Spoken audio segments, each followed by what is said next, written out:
Several Colorado Springs City Council members are taking a stand against Governor Jared Polis and his efforts to enforce housing laws. This month, the governor threatened to pull funding from cities that do not follow certain laws. Our Maggie Bryan explains why some historic neighborhoods are also pushing back. We have a lot of character. I love it. I love where I live. Not only does Diane Bridges love her community, she knows her community. She's lived in the historic Uptown neighborhood just north of downtown Colorado Springs since 1994. We have parks, we have trees, we have community, right? And when it comes to how this neighborhood should grow, she believes her city knows best. We don't want an external factor to come in and dictate how things should be done. That's why this month's executive order from Governor Jared Polis has her concerned. The order threatens to pull funding from cities that don't follow a list of recently passed state housing laws. Those include laws that do away with occupancy limits, remove minimum parking requirements, and allow accessory dwelling units, or ADUs. The laws are meant to create more housing that people can afford.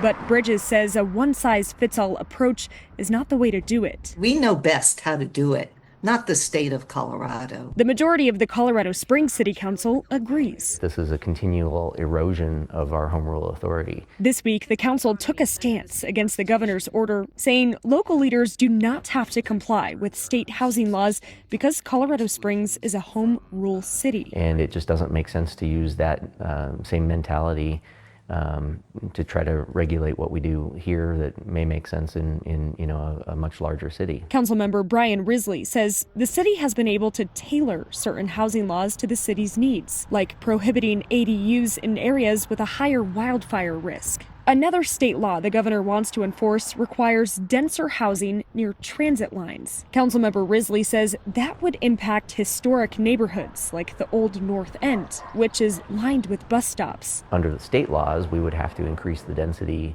and look at different multifamily housing configurations in a historic neighborhood. It truly would disrupt the fabric and the character of those communities, of those neighborhoods. Communities like the one Bridges has known for the past 3 decades.